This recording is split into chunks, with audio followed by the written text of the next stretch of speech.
So you kind of have to like get out of the mindset of, I got to make things that I love that look perfect, and just kind of focus on, What do you say that some of the smaller marketplaces like Redbubble, Teepublic, Spreadshirt, would you say those are still worth it?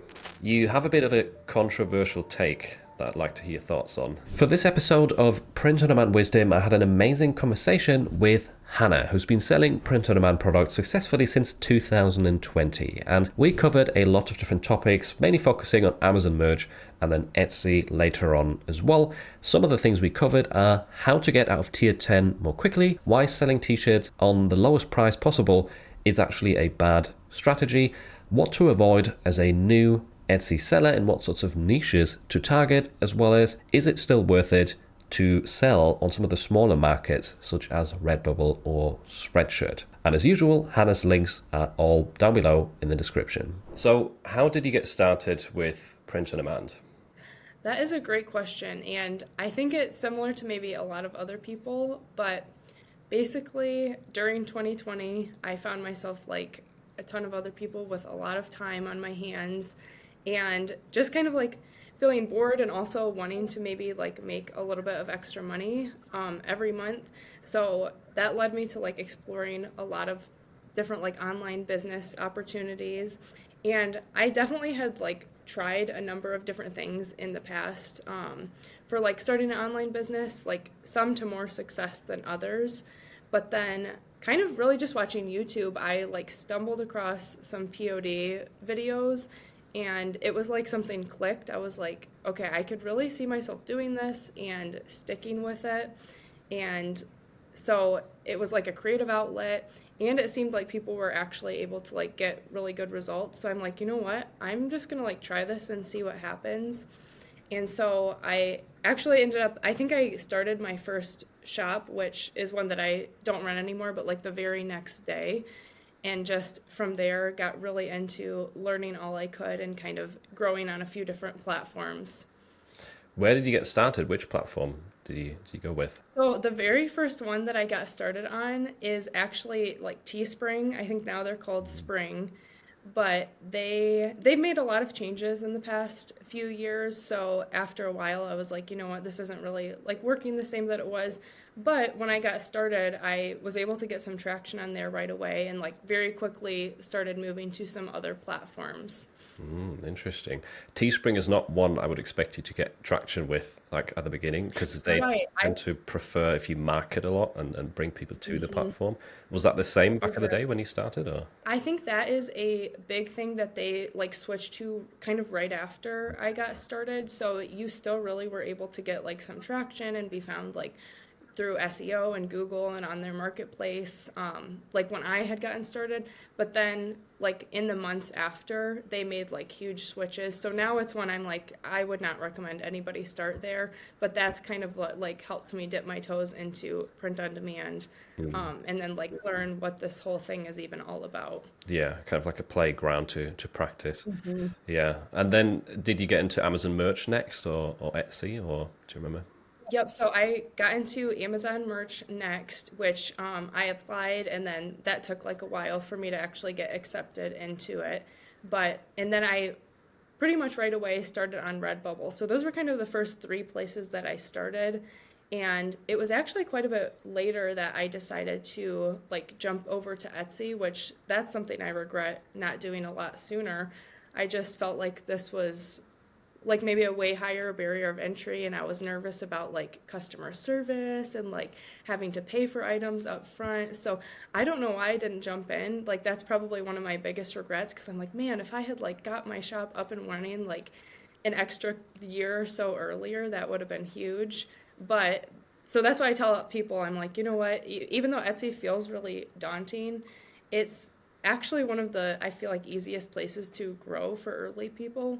Like when you first get started, it's really easy to get momentum that might take a little bit longer on a place like Amazon, especially since you're like constrained to being in a lower tier when you first start.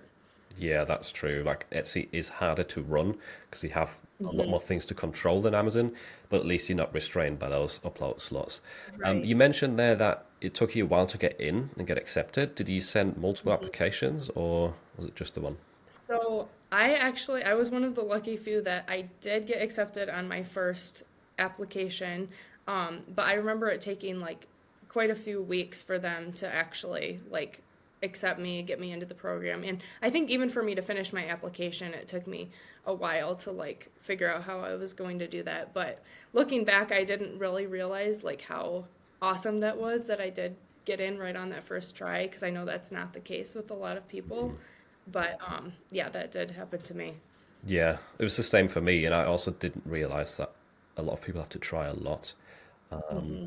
Yeah, well, that's one of the probably most common questions I get when it comes to Amazon merch. Probably the same for you. Yeah. But besides the struggle of getting in, obviously, then when you're stuck in tier 10, tier 25, that is a big hurdle to overcome as well. And you actually have some. Well, I saw one of your videos where you have some very interesting insights into how to get out of tier 10 more easily that you also used at the beginning of your journey. So, can you share those? Yeah, so I know there are tons of different ways that people recommend to get out of tier 10 and I think there's so many paths that you can do it and not necessarily one of them is better than the others. So for me personally, I knew that I didn't want to just like, like make items and be like, "Hey mom, can you buy like 10 shirts from me?" Or I was like, "You know what? I don't want to buy these for myself. I'm going to see if I can actually like sell these to somebody." So basically, the strategy that I used was kind of leveraging like a social media account to bring some direct traffic to Amazon. So Amazon, since you don't really have a like customer facing storefront, it's not really a platform that a lot of people think about like growing kind of like a social media following to buy items from you.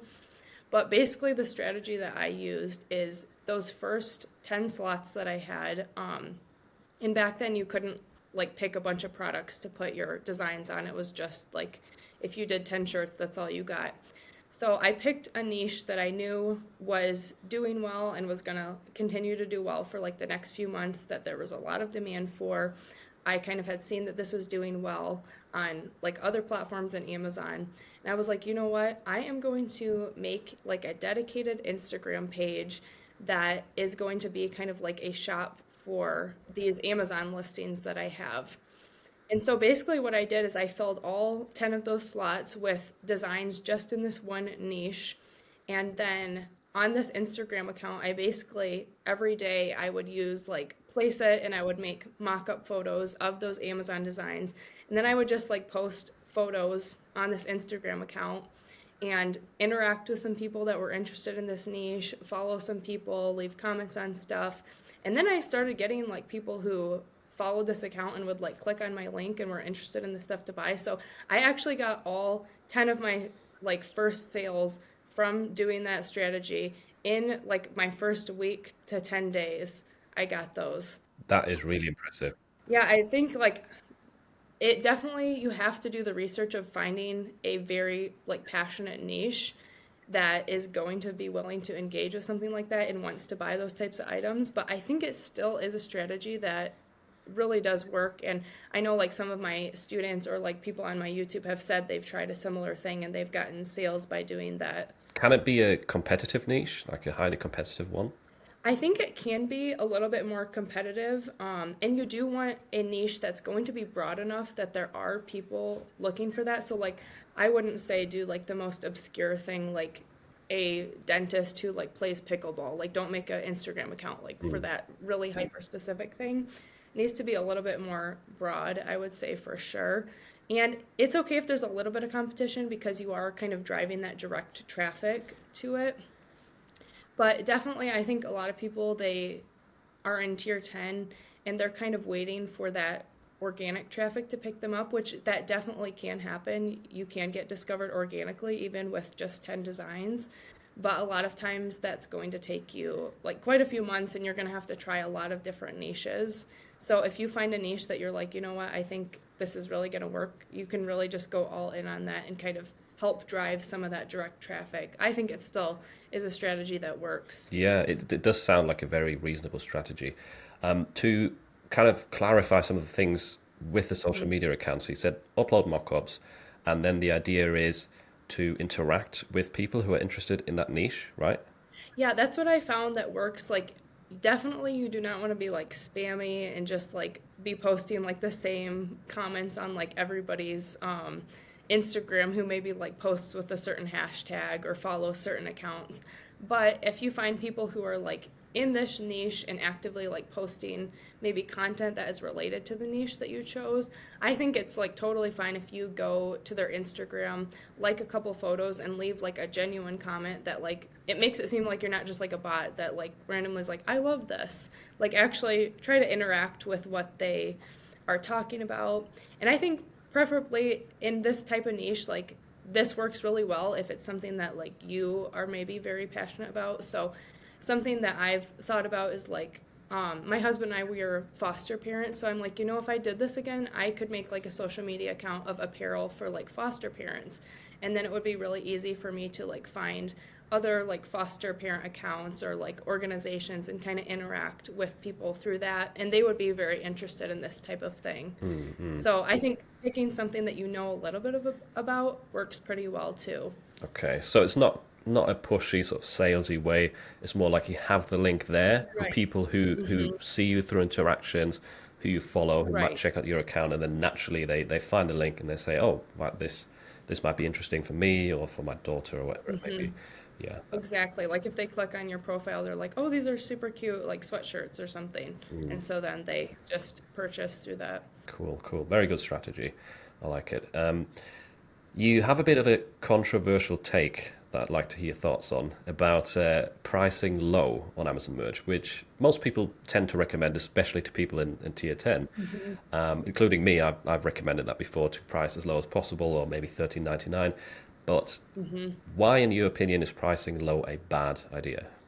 So yeah, definitely there are like people who disagree with me, and it. I think that pricing low it can be a strategy that works, but in my opinion, I think that this was a strategy that worked really, really well when there was a lot less competition on a place like Amazon.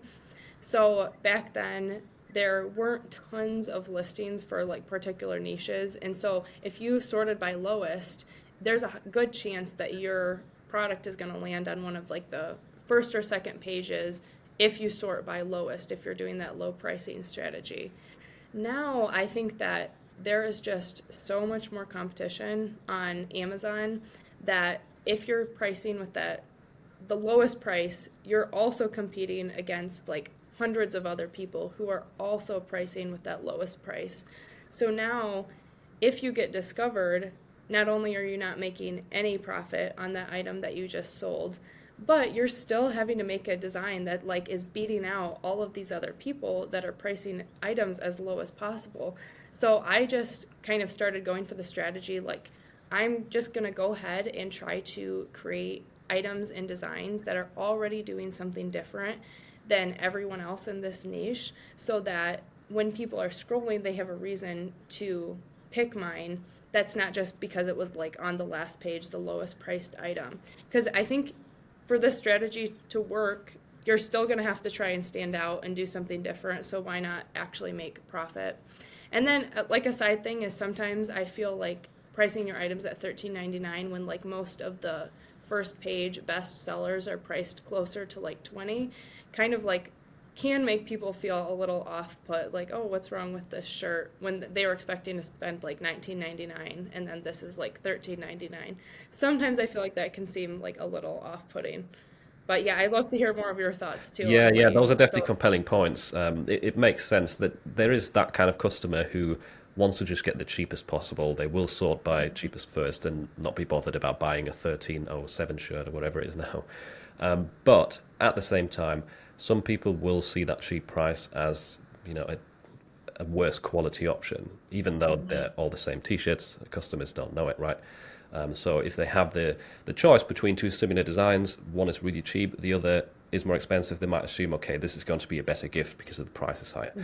So yeah, that makes sense. And I think you also had a really good point in one of your videos saying that some people, when they're looking for gifts, they look for that $20 mark, $20 to $30 gift. That kind of seems like a reasonable, still affordable, but not too cheap.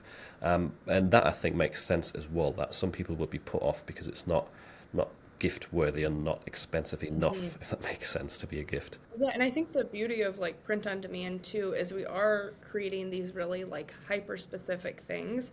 So a lot of times, like even when I'm personally shopping, if I'm looking for a gift for somebody, if I'm like, oh, this shirt is like, it says the perfect thing for them.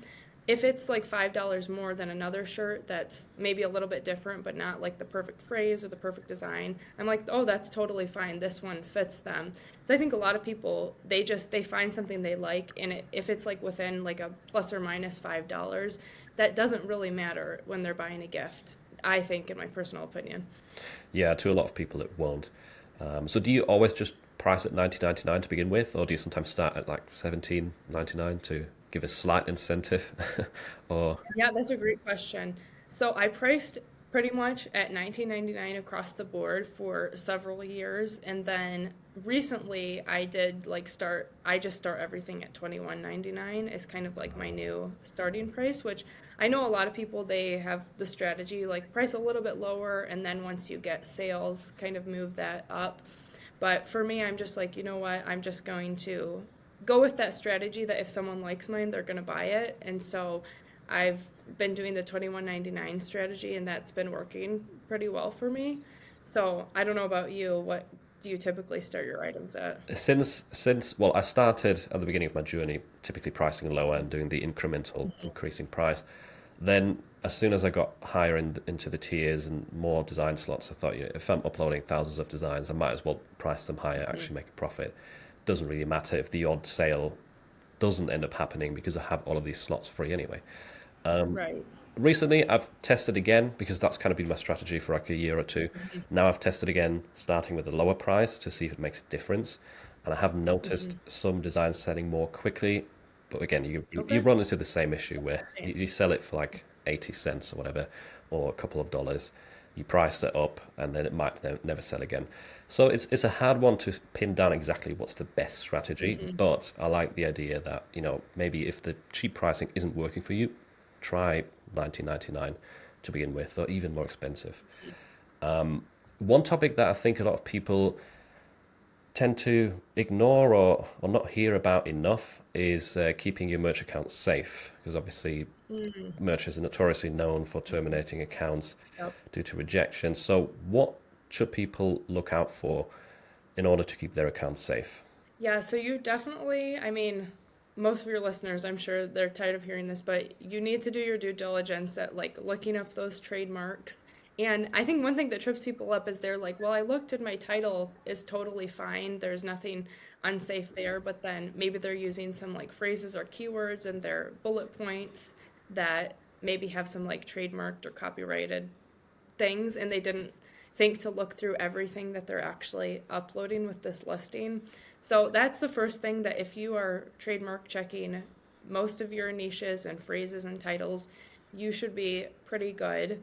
But then I think there are like a lot of things that merch is more strict on than even Etsy. So like we are coming up into, like at least in America, like a really hot like political time where people are going to be selling a lot of political shirts. So this can be kind of like a risky gray area to be posting designs in. I think it can be a really profitable one, but you have to be a little bit maybe more careful about what you're saying. And then I think another area where people get a little bit like caught off guard is that since you can't sell anything related to like tragedy, which people are like, okay, I totally understand that on merch. But then people are like, well, I wanted to make a shirt that's like supporting victims of X. And so they make a shirt with like good intentions, but because it's like tied to something tragic, merch is gonna like automatically reject that, or they're gonna like take it down later. And so people are like, but this isn't like, it's not bad. I'm not trying to profit off of like a horrible thing. They're like, I'm just trying to like post something nice. So those are the kind of areas that people, I think, get a little caught off guard with. That's true. Yeah, anything political is sort of a grey area, isn't it? There is obviously a lot of political shirts out there. I feel like as soon as it gets slightly controversial, Amazon usually turns their back and rejects things. It's hard to give a concrete rule of what not to do, what to do.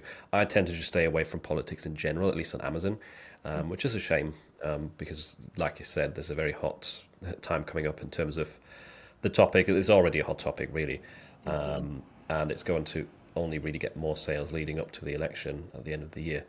But if you want to really sell politics stuff, do it on Etsy, do it on another platform. I've had a lot of politics sales on Teepublic even, so yeah, there is other ways to sell that sort of stuff. In terms of the tragic things right there, when you said posting something in support of victims, what did you mean? Do you have an example for that, or is it like war-related victims? Yeah, so I'm trying to think of like a specific example. So like one that I can just like pull off the top of my head is like maybe say there was like an earthquake somewhere and you were like wanting to post a shirt that's like I stand with blank city. Sometimes those are, I mean, you are profiting off a tragedy, so it is like it's clearly written in the rules, but it doesn't always like seem that way because you're not there's not something horrible and then you're like posting something like yay this happened. um so like anything that you're like I stand with or like solidarity with or stuff like that can kind of be a little bit more gray, and there are people who get away with that, but I typically like if it has anything to do with tragedy, just I would stay away from it personally. Yeah, that's true. Especially if it's things that are in the news, like Amazon is aware of this Hmm. stuff, and it might Yep. go through for a few days, but then as soon as Amazon gets alerted, or someone watches the Right. news over there, then they Hmm. usually get wiped off the platform. Yep. So yeah, be careful with those sorts of things because sometimes those news trends, especially if they're Hmm. related to some disaster, some tragic event, they can rise in terms of t-shirt sales, rise to the top of the research tools and everything. And you're thinking, okay, this is getting so many sales, surely it's fine. But no, those can still get removed, even if they're like top Yep. sellers in a sense. So how's your strategy changed, if it has changed at all, since Mhm. sort of moving up the tiers? Obviously, you've been doing this for a few years now. Has anything changed in particular? Yeah, absolutely. So definitely when I was first getting started in those lower tiers, and I think this is still a good strategy for a lot of like newer sellers on Amazon. I was really prioritizing those standard t-shirts. So even when I had the ability to put my designs on like other items, I was like, I'd rather just put this on a standard t-shirt and like move on to the next one. So pretty much all of my slots were just t-shirts and some sweatshirts. But now that I have like a lot more upload slots available, if I have a design, I'm pretty much like optimizing it for all of the different products. And I still find that like the t-shirts and like hoodies and those like pullover sweatshirts are still the ones that sell consistently, but you still get some of those sales in those other products. So if you have the slots available, it doesn't hurt to utilize those. But if you're a newer seller, I think that really prioritizing like t-shirts and sweatshirts is a great thing to work on. Yeah, it's been similar for me as well. I mostly just focused on clothing, pretty much most of the time, most of my journey. But for the reason that I don't like checking for trademarks, and as you might know, Mm-hmm. like the classes of trademarks, they differ for pop Yep, sockets, for phone cases. There's like three extra absolutely. classes that you technically have to check Mm-hmm. for.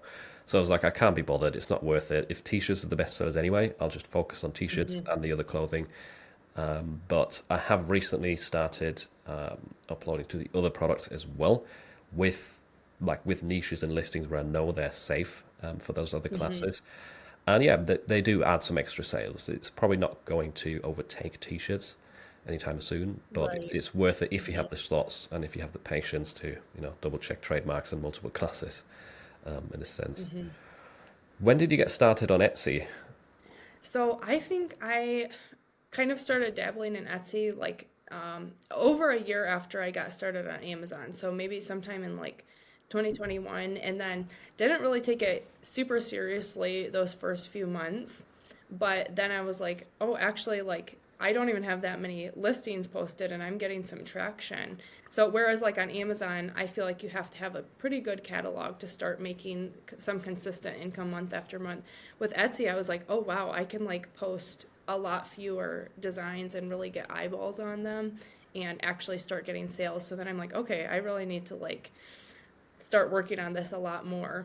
And it was kind of, even though I wish I had gotten started on Etsy sooner, it was kind of nice that I was coming into it with like a little bit more experience about what niches sell, about how to make good designs. So I did kind of start with a leg up that maybe I would have had to grow a lot more if I had just started on Etsy right away.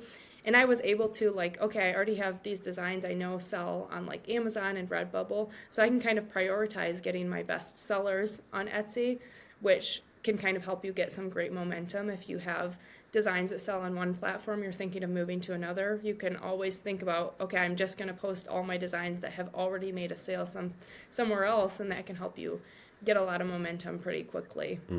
Yeah, again, I had a very similar experience. I think I started on Etsy about a year after I started in general. And then, yeah, you definitely have a leg up if you already know what's working for you on a different platform. You can just start off with those designs, get sales more easily. That's why I think, or that's why I tend to recommend to people, maybe don't start with Etsy straight away because there's so many moving parts and you have to pay for the listing fees. In order to test and actually go through that difficult improving phase at the start, it's not the easiest platform. It's going to be a bit of a struggle.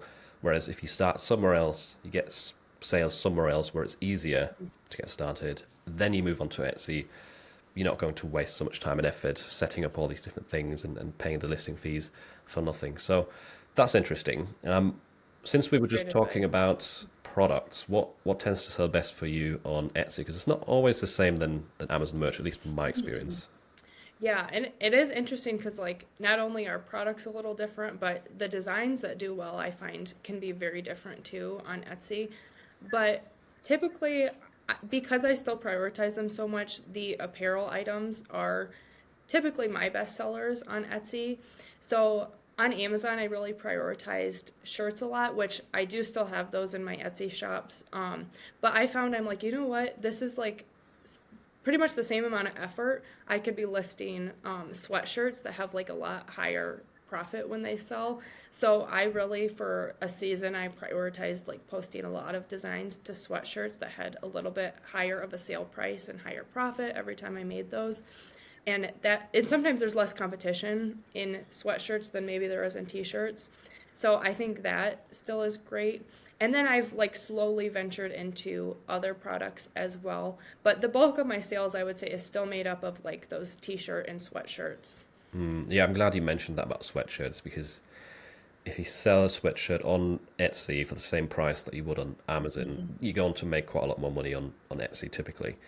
Obviously, Yep. depending which product or which print provider you choose exactly, but that's also been my experience. You get a lot more profit out of those sweatshirts. Typically, I've had a lot of success with coffee mugs, which I didn't expect. Obviously, coming from Amazon merch, where we can't even sell them, but Right. it is definitely worth testing out different products to just t-shirts when it comes to Etsy. I would say. And yeah, I tell a lot of people like with Etsy, I think there's nothing wrong with like doing a whole shop with just like tumblers or coffee mugs. But I do see because there's so many more possibilities on Etsy, sometimes new sellers they like kind of start chasing every single thing and so they have like 5 mugs and they have 5 t-shirts and they have a blanket and they have a tote bag.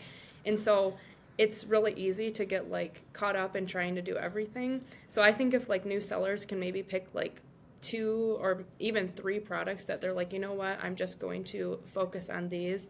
I see that having a lot better results than just like a handful of like 50 different product types. Yeah, I agree, and you can always add them later. Let's say if a customer Hmm. asks, do you also offer this on a, God knows, a Right. sticker or yeah, then you can Hmm. always add an additional listing for that customer. And sometimes that will also help you gauge interest or where to move into next. Once you have some time on Hmm. Etsy, you've made some sales, Right. customers give you feedback and sometimes ask for what they literally want. I've actually had some really good design ideas thanks to Etsy customers. So I guess that's a benefit of the platform that you have that For interaction, which sure. you miss out on with Amazon merch. So you mentioned one kind of beginner mistake there is jumping from one thing to the next. Do you have any other common beginner mistakes that you do see with people on Etsy? Yeah, so a big one that I see is not thinking about mock-ups at all, because especially if you are coming from a place like Redbubble or merch, we're like so used to like, oh, it's easy, everyone just has the same mock-ups, we can't really do too much with that. And I think that since it does take a little bit of time to make those, sometimes it's like a step that they're like, well, Printify has pretty good mock-ups, I'll just like choose one of the best ones of those. But that is like what can be the difference between someone clicking on yours and not. So even just taking like 5 extra minutes to make a good mock-up can be a huge like difference in how much money your store is making. And I don't even really think you have to have like every single listing needs a completely unique mock-up. You can have just like a few that you're kind of rotating through, but that makes a big difference. I find is just a lot of beginners, they don't really know how to make mock-ups. It seems kind of like daunting, and so they're like, well, I'm just going to do like the auto formatted ones. How do you approach making mock-ups? Do you have like a go-to tool or a style or anything? Any tips regarding mock-ups? Yeah, so there's a lot of people that are like probably way more skilled than me at making mock-ups. I like to be able to do stuff that's pretty easy. So I like way back when I started in print on demand, I was using Placeit to make my mock-ups, and that is still like a tool that I use all the time. Um, but I know a lot of people, they buy their own mock-ups and then they can like, use Photoshop or Illustrator, and that's not something that I like to do on a day-to-day basis. So typically I'm just using something on Placeit. Okay, cool. Yeah, I use Placeit a lot as well, and they have some good video mockups as well, which can help differentiate you, especially with the new shop. So I think one area where people often have a lot of questions is definitely niche research, or what sorts of niches should I sell in.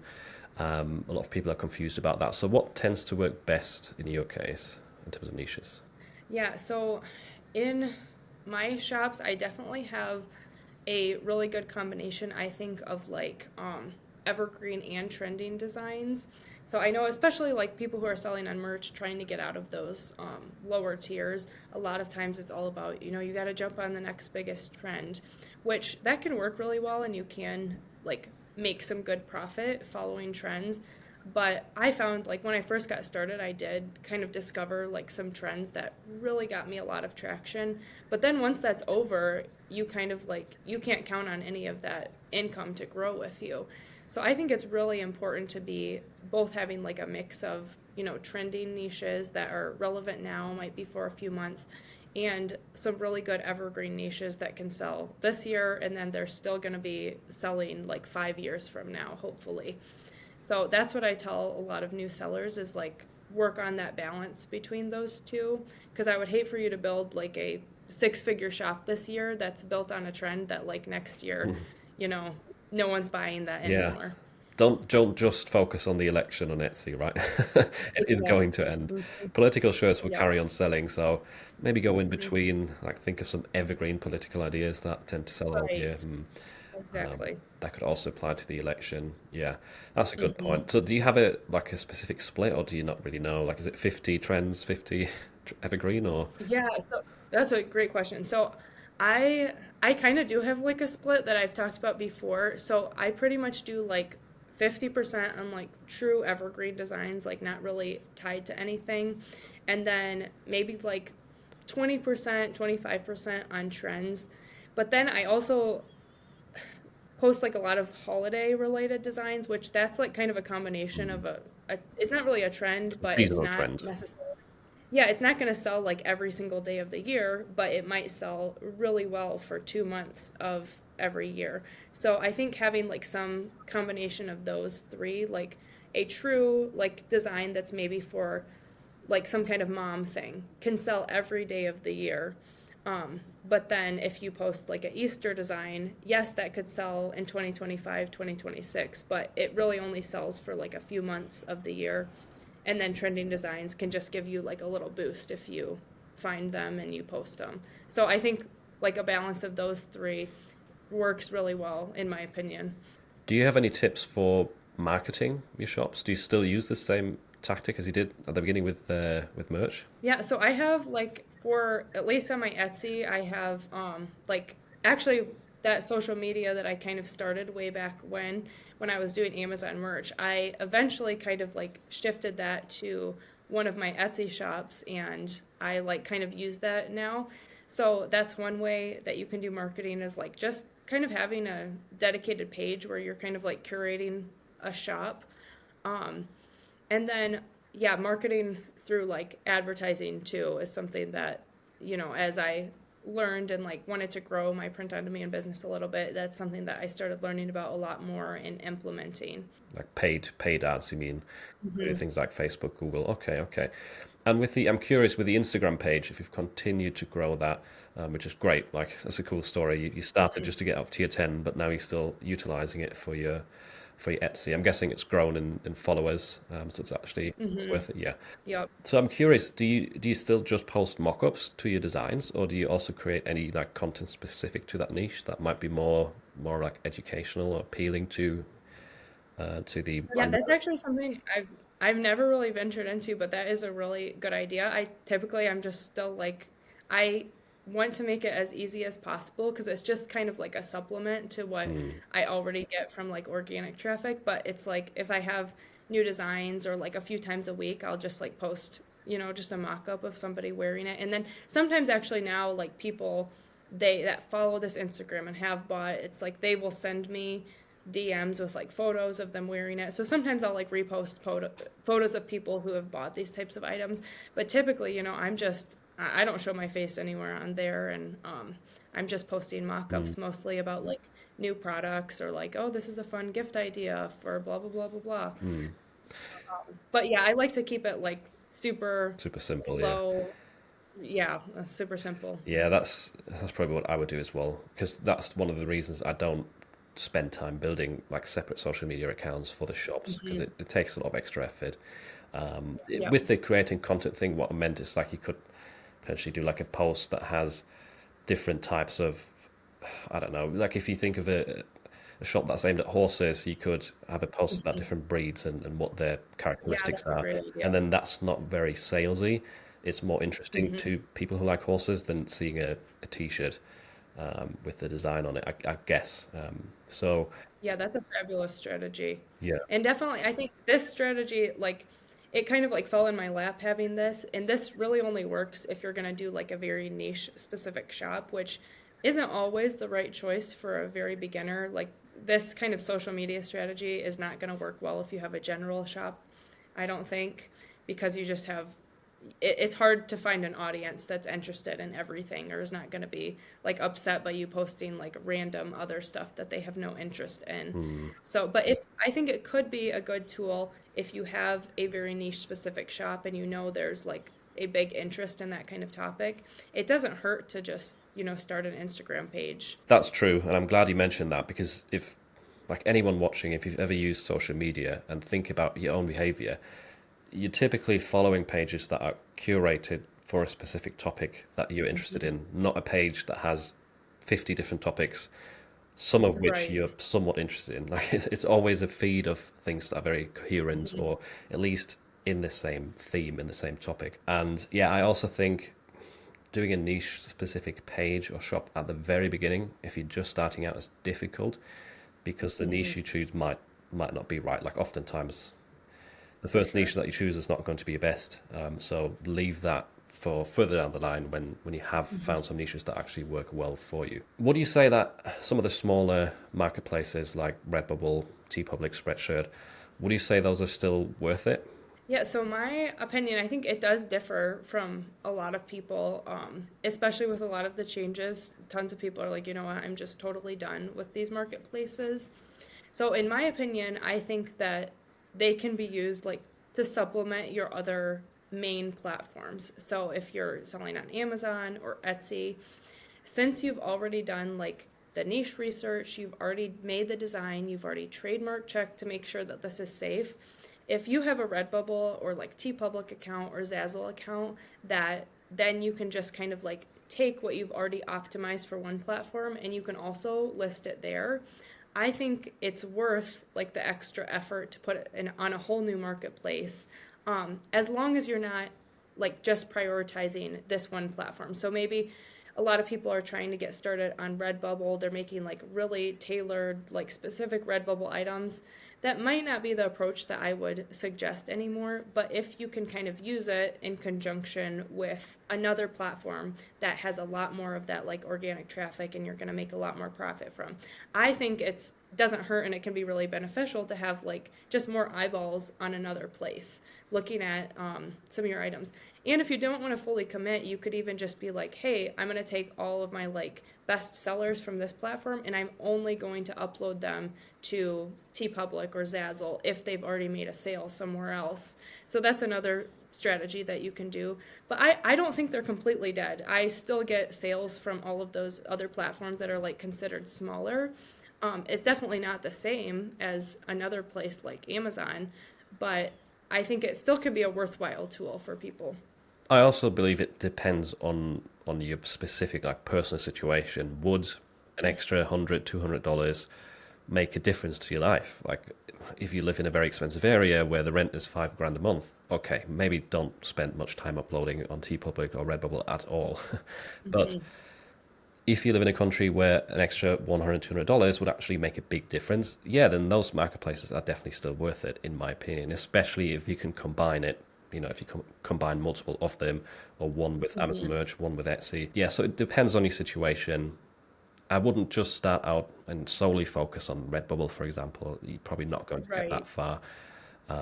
Also try and get into one of the higher potential marketplaces. But sometimes I've found that, let's say, designs that I've created for Amazon Merch and never got a sale on Amazon, they then start selling on a different, smaller platform. So occasionally it does definitely make sense to test out your designs on other platforms.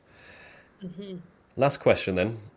Why do most graphic designers fail at print on demand?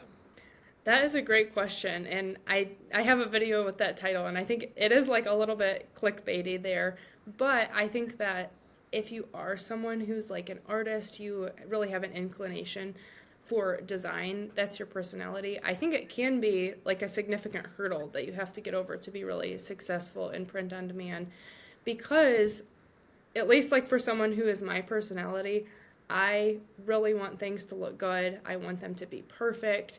And so like a lot of times when I was doing like graphic design projects in the past or like making marketing materials, you spend so much time working on one thing. You're like, okay, this flyer is just going to be sent out once, but I'm spending like a whole week working on this. And so that's kind of like a mindset shift that you have to make when you do enter the print on demand world. Yes, you do want to make things that look good. You want to make stuff that people want to buy. But I have found in my experience that if I can spend like 5 hours making one design versus 5 hours making 20 designs, in the long run, I think the 20 designs are going to be more profitable for me. Even if like they're just good enough, they look good, but it's not like the most amazing thing you've seen. I think a lot of times people get further having a little bit more quantity than just like a few things that are like the best quality out there.